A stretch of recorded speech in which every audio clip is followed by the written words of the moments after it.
So you want Glitch complaining about wake stabilizers or, rapping the song about pizza that I wrote while you guys were actually working on things? Okay, I haven't done this out loud yet, so just to be fair, I'm literally sitting here just writing it. I've never actually rapped before, so this should be fun. Okay, speaking of music, cue the music.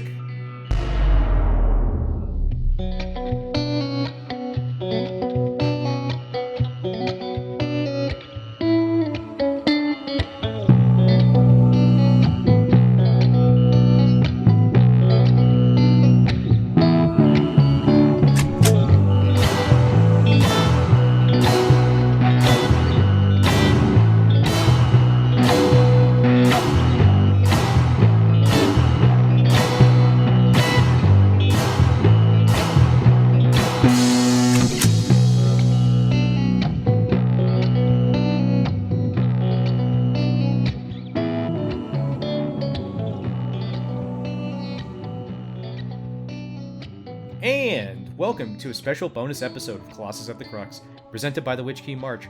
I'm Ian, your GM, and today we are joined by... Hi, I'm Audra. I play Tabitha, the ship's quartermaster. Hi, I'm Garrett, and I play Tegan St. James, the ship's pilot. And... I'm Bree, I play Glitch, the ship's mechanic. I'm Nice. sorry, I forgot the order. It's not that I forgot that order. I forgot that Bree was going to be in it. I wasn't sure if I was just background noise. That was on me, sweetie pie. Sorry. It's okay. In this special bonus episode, we find ourselves joining the crew of the Ryzen, having just landed on an unnamed worldlet in the mid-Empyrean. Standing on the bay door is one Tabitha and Tegan. Tegan lines up a shot. Him and Tabitha are playing grab hole. Yeah, see, so Tabby, what you got to do is you got to compensate for the trajectory of the gravity line off of the minute fluctuations between your steps, and you can't normally tell, but the balls can tell. I don't know. You throw it and you try to hit it in the hole, and it goes squirrely. But I mean, we got nothing else to do while Glitch is fixing the ship. Okay, I got it. I think. Give me a finesse roll, Tabitha. Okay. Remember to account for the active perturbations of the ball. I rolled a 12 with fear. A 12 with fear, so I'm going to get that fear, but 12 is enough. What does it look like when you throw the ball toward the grab hole? You know, like discus throwers? They do like a little spin, and then they go to throw it.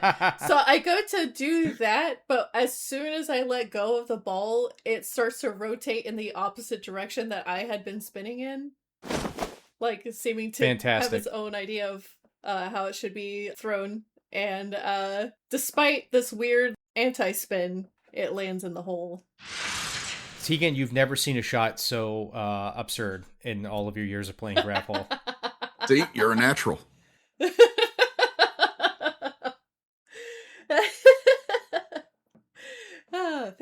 Thank you. So, right after you throw that, you hear a voice echoing out of the ducts in the ship. Oh god, now it's whining. Good, that's a new symptom. I know how to fix whining. Yesterday it was clunking, now it's whining. Hey guys, I don't know what you're doing, but you're gonna need to find some food, because this is gonna take a while. Ooh, hunting? Yeah, the weight stabilizers are, well, they're not stabilizing, and everything here is being held together by corrosion and optimism and the will of the void. God's damn wake stabilizers! Alright, I gotta get back to this. Ow. Yeah, well, no, that's a good idea, Tabby. Let's go hunting. I mean, I'm kind of tired of eating rations, and it's going to take as long as Glitch is saying. We might have to. I think I saw some pangwangs earlier. They're tasty. Sure. Let's go. You ever had pangwang? What does it look like? So they're kind of short and squat. The little skittish, so you got to sneak up on them. Normally they don't let you get too close, so he like pulls his carbine out. They kind of look like a mix between, I don't know, pang and a wang. sounds vaguely familiar. I might have had that before. All right, well, That was magical. So, since you just cornered Tegan and made him give an explanation, Tabitha, what does the environment that you're looking out at look like? So it's going to look a little swampy in some areas. A lot of like hanging vines and stuff like that. Many places where we'll probably have to like go through like, I guess depending on who you're looking at, ankle to knee deep water. um, stuff like that. But then like semi-dry areas sprinkled throughout whenever the land gets a little bit higher. And you'll see like different trees are like the ones that grow more in the water area, and then like the drier land areas will be a different set of trees. So like the landscape looks like it changes not super drastically, but like it's all like, oh, there's like dry land over there, like let's walk over there because there's like different types of trees there or something like that. What's the dominant colors of the landscape? It's going to be like a blue-green, and especially like as the light filters through the leaves of the trees, because there'll be a very like broadleaf trees in the water and everything. It's going to like change the hue of the light when you're standing underneath them a little bit to be more like green. Okay, cool. All right, so you guys are walking into this area, I'm assuming. Mm-hmm. yeah. So as we're, like we're walking, we're kind of stalking, we're talking low. And when we, You're walking and you're talking and you're stalking? yeah. So when we hit particularly like, for it's ankle, deep water for Tabitha, but that's up almost to my like knees and up over my thighs. So when we get to, really deep water, I'm just going to climb on Tabitha's back. Like Tegan's got his gun out on Tabitha's back and they're just walking, as we're fjording these like little swamp areas. I imagine you're like actually sitting on my shoulders with like your knees hooked around my arms and like tucked underneath my armpits. You know what I'm saying? And then you have your gun out like that, and I'm just like trudging through the water. Yes.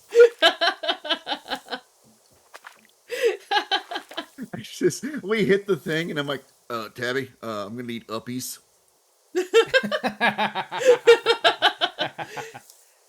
I scoop you up, and I just like, boop, like that onto my shoulders.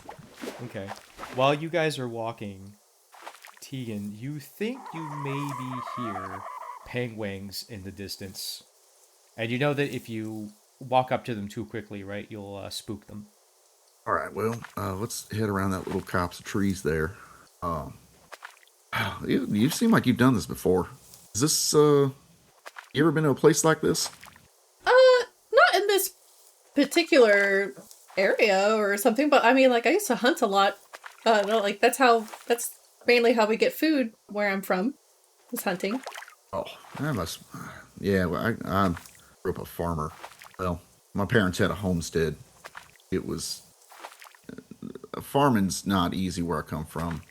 You gotta cut little ridges into the side of the cliffs and plant little long beds. And we couldn't hunt much. There wasn't a whole lot there other than roobaroos, and they were all owned by the ranchers. Interesting. Yeah, well, I feel like I would go crazy if I just stayed in one spot and did that. I love roaming around. I love hunting.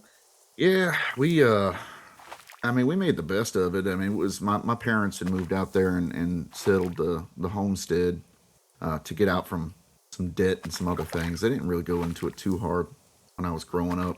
They had a life they left behind, but they bought tickets out to Two Dogs, and they managed to sign on with one of the barons. That's the big Roobaroo ranch owners. They call themselves barons out there. And so they got a little plot of land to do some step farming and paying tithes and whatnot. I gotta admit, it was boring as hell. The Roobaroos were, like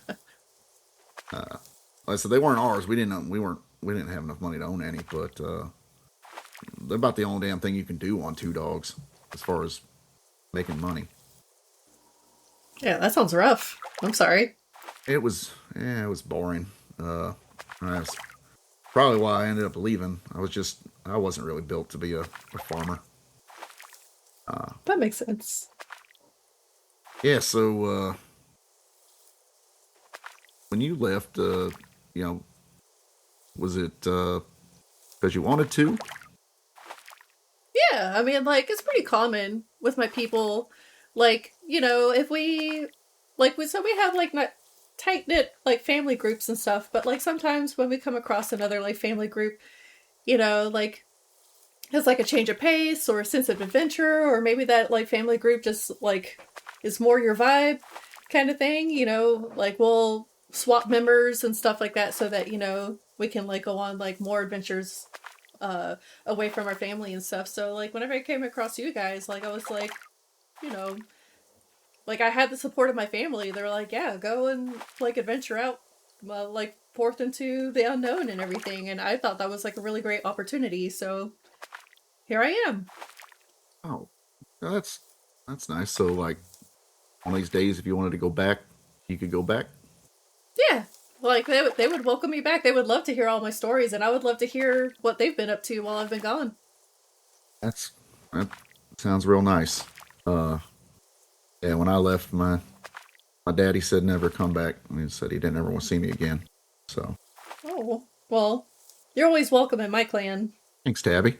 And just then, you see a few penguins come into view at what looks to be just about the range of your carbine. Carbine? Oh, all right, hold on. I'll line up a shot. May I get an attack roll? You can indeed. As soon as I change over to my carbine. Oh, That'd be a 15 with fear. that's the perfect roll. So, with that 15, you definitely hit it. I'm going to go ahead and spend that fear. Uh-oh. So, you all feel and then hear a vibration that shakes the swamp.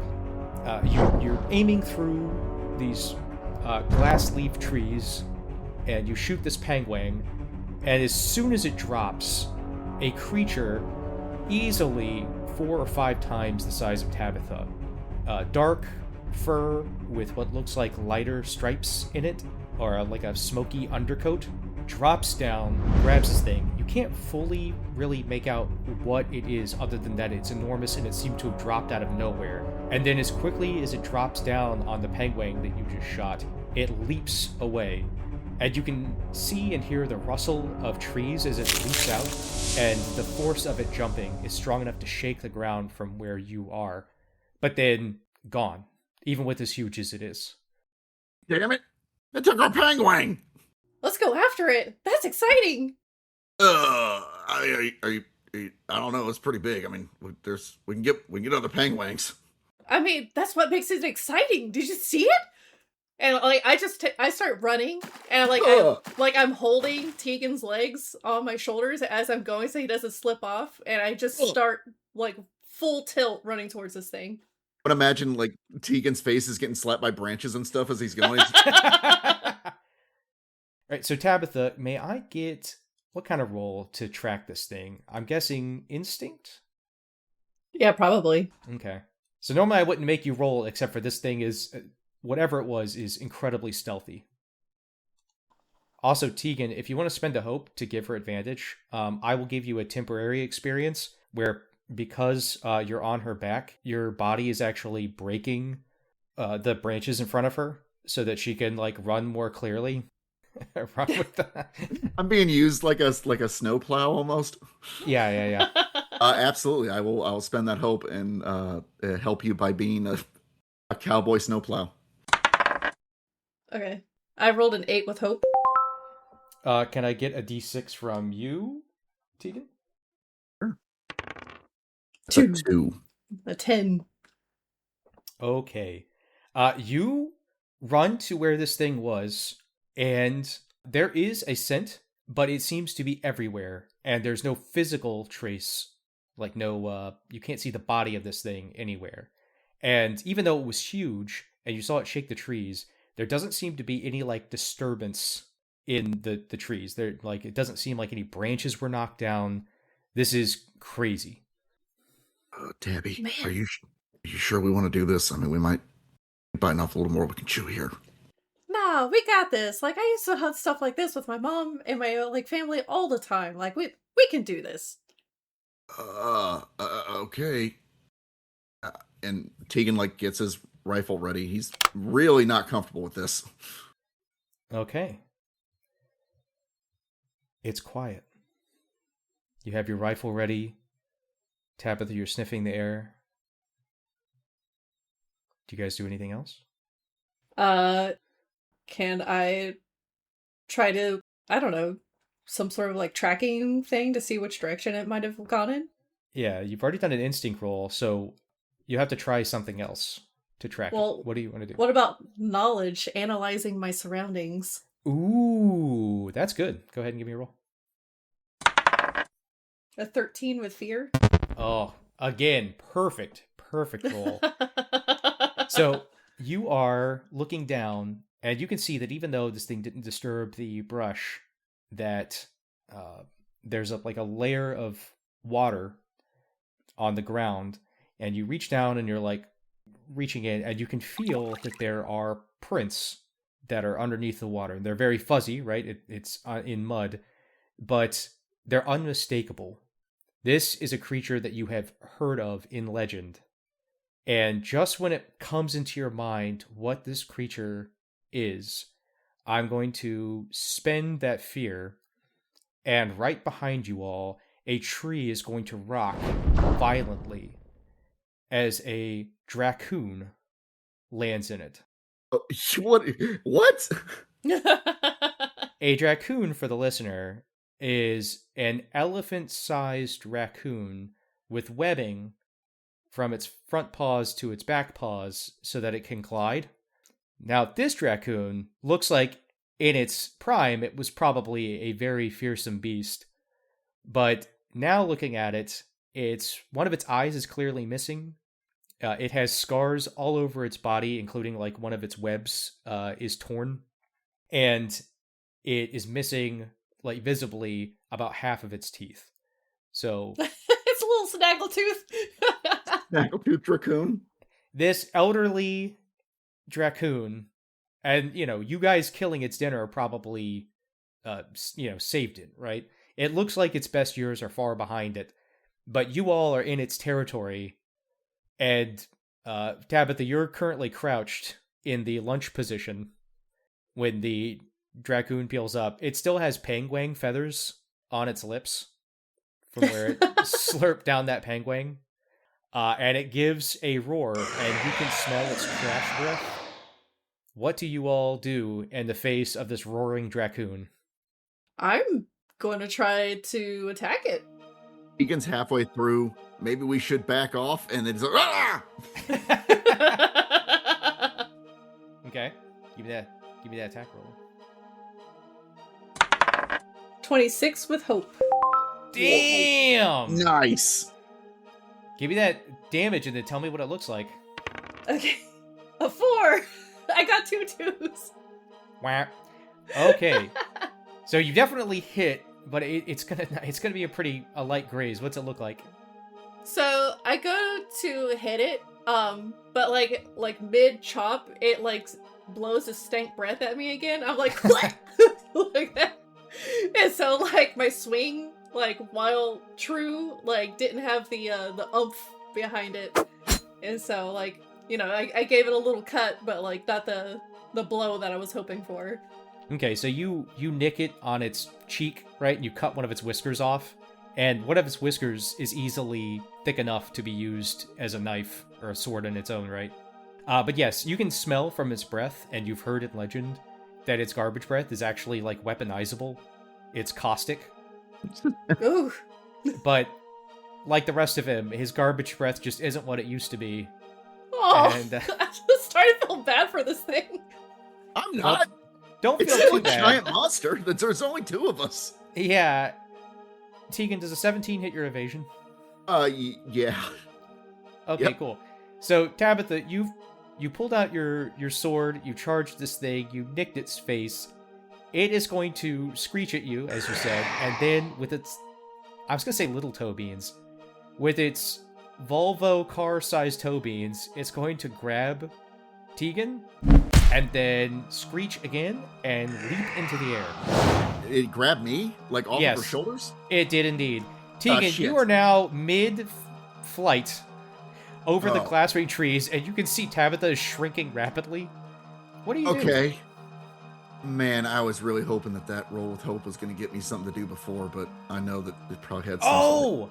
I spent a fear to interrupt the chain. Oh, okay, good. Okay, so I'm up in the air now with this thing. It's taking me. It's starting to try to fly away. I don't want to let it... flying away. I don't want to try to let it get too far because I'm afraid it's going to take me to some sort of nest and feed me to babies or something. So what I'm going to do something very stupid. Tegan's going to spend a stress, change his loadout from his carbine back over to Little Bub's lasso. And I'm going to try to lasso the Dracoon mid-air, and which will make it restrained and vulnerable. Okay. Yeah, please roll that. Okay, so since I am technically flying right now.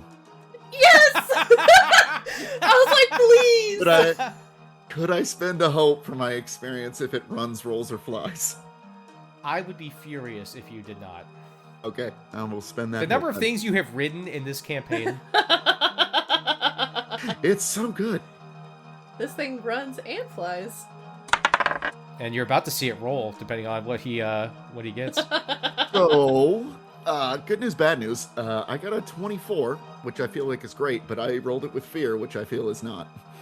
Oh my god. So go ahead and describe the epic crash out of you whipping out Little Bubs and lassoing this thing. Yeah, so Tegan is being held. He folds the carbine in one smooth motion, puts it back into its back holster, pulls out Little Bubs, and he looks at him. He's like, I need you right now, buddy. Sorry about this. And he makes a wide loop as the wind's whipping by him. He whips it twice around, loops it up over the Dracoon, his head, and it's big enough that it goes around his shoulders. And then I pull it taut, and Little Bubs will giggle. And as suddenly its arms are pinned to its side now, and I'm also crushed in its bear hug, but it can't fly anymore because it's restrained. And we both fall to the ground. Yes, and you are going to take quite a bit of damage from this. So will the Dracoon. But yeah, so this thing is going to go tits over tea kettles in the sky as you yank it down, and you're adept enough at this sort of thing, and especially this is especially something. Actually, I'm gonna have you. How does this relate to your experience of riding Rubaroos? So Rubaroos look like a cross between a kangaroo, well, more like a grasshopper and an antelope. So they are famously hard to ride. You can't ride them like a horse or whatever. But when Tegan was growing up, sneaking away from the farmstead, trying to skirt his chores, him and a couple of his delinquent friends would play this game where they would stand on one of the steep hills and jump down onto the Rubaroos. And the game was called Buckaroo. So this is similar to that, where you have to kind of fly through the air, grab onto something that does not want to be, and when they throw you, generally you fall way down the steep hill. So the goal is to try to hold on as much as you can and use the Rubaroo, if it bucks, to try to break your fall with their body. Okay, so as you fall through the trees, remembering your times playing Buckaroo on Two Dogs and trying to right this thing so that its body is underneath you when you hit the trees, you will slam through the canopy. And I'm going to go ahead and have you take 2d20 damage for the falling damage. It's going to be direct, so armor's not going to help. And I rolled a 22 for damage. 22. So, unsurprising probably to most listeners, that's a severe damage. That is past my severe damage threshold. But I will say, the whole way down, I'm like, Tabby! Help! Yes. So, cut to about 10-15 seconds earlier. Tabitha, you're sprinting through the brush. What do you do when you see this thing rip Tegan off your shoulders and leap into the air? I mean, I take off after it. I saw him, like, staring up at the sky, like, running, sword still out, sloshing through the water, trying to follow them as quickly as I can. Okay. May I get an agility challenge roll from you? You sure can. A 20 with fear. 20 with fear. Okay, you are right underneath this thing when it lands. So you're like running, you can see it like, wobbling in the air, and then it just starts to crash straight down. So I'm going to spend that fear, and can I get an agility reaction roll from you? 22 with fear. Nice. Okay. You will manage to jump out of the way just in time for this thing to smash on the ground and slide with Tegan on its belly. Like, it's got it in that crushing. You can also hear Little Bub squeak in pain as it's raked hard against the ground. Okay. Tabitha, what do you do? Okay, so while they're disoriented from the landing, I'm going to rush in and try to do another big chop on this thing's neck. Okay. It is still vulnerable and restrained. Ooh.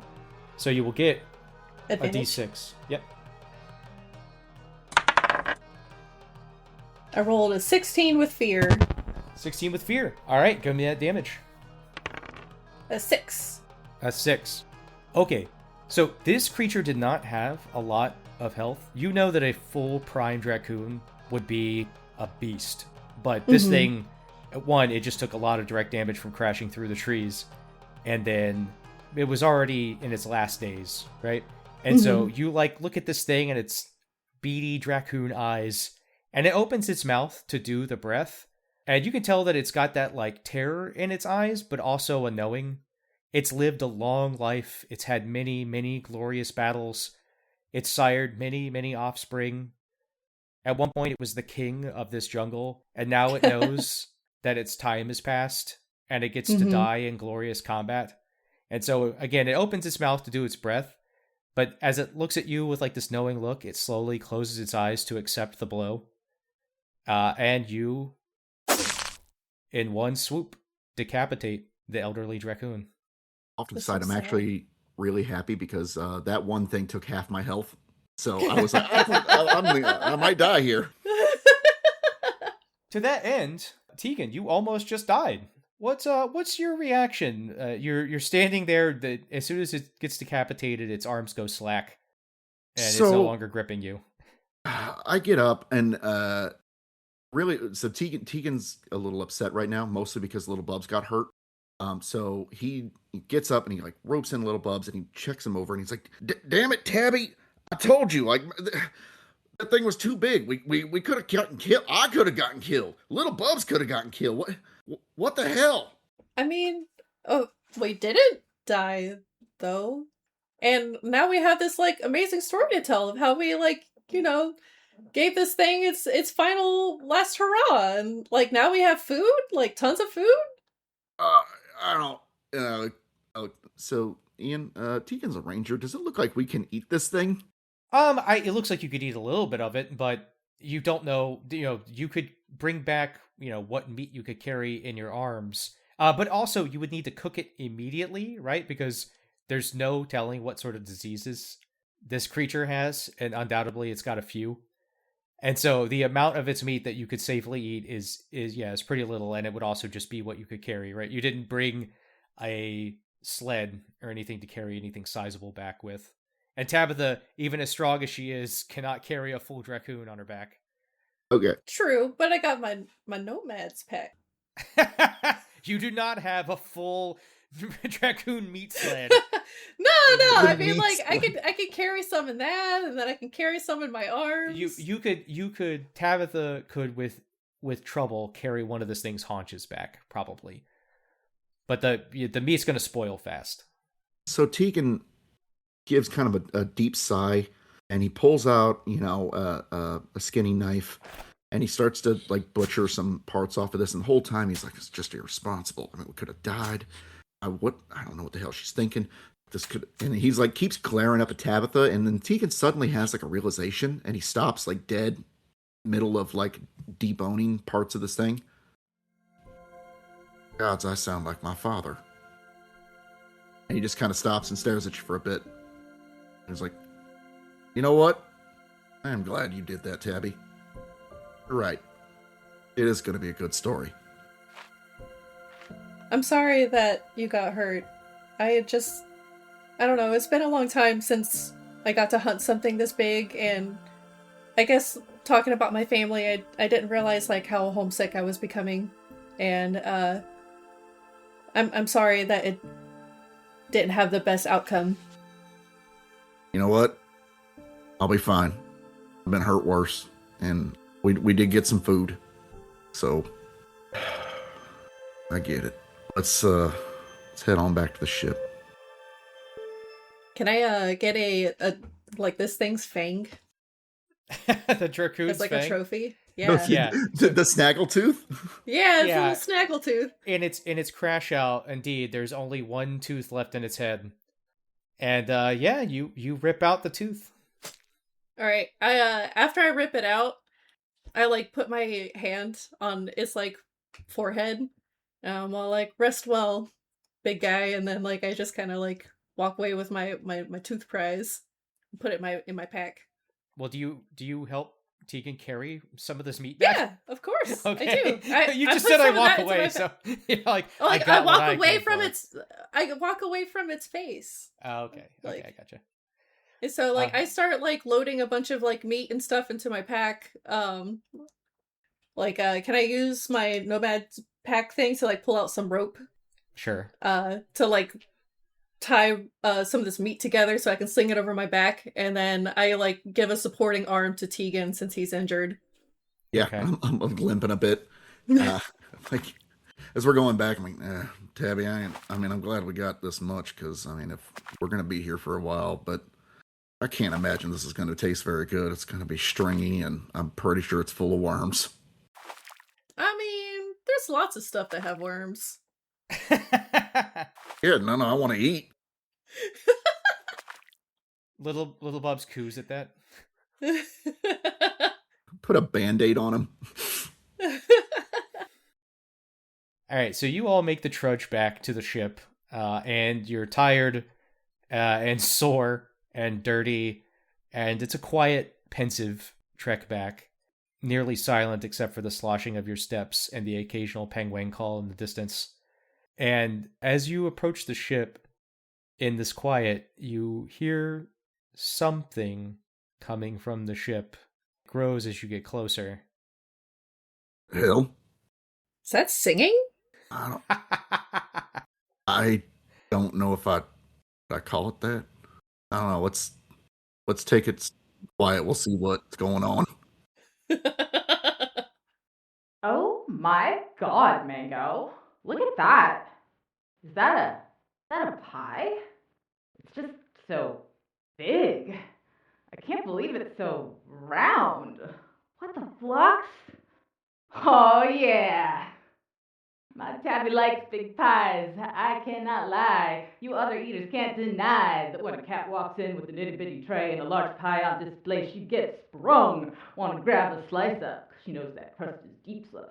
Deep with the cheese they're layering. I'm hooked and I can't stop staring. Oh, baby, I want to get with ya and take your picture. My crewmates tried to warn me, but that pie you got makes me so hungry. Oh, hey guys, you there? I think I found a pie. The boy not kidding.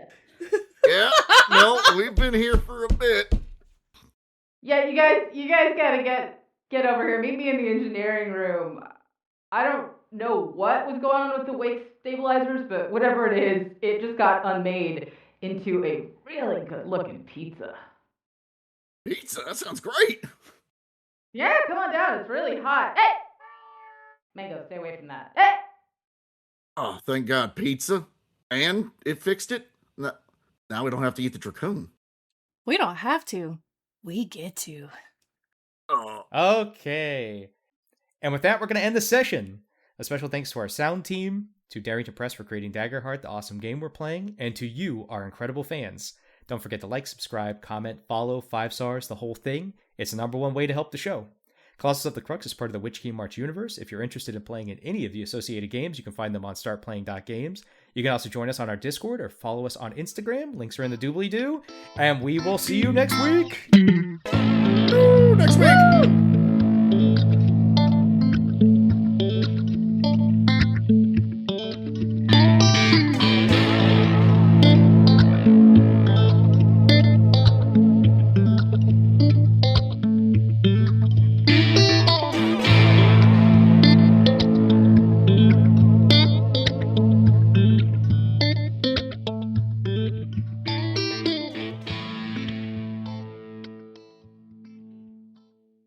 They kind of look like a mix between, I don't know, Pang and a Wang. That sounds vaguely familiar.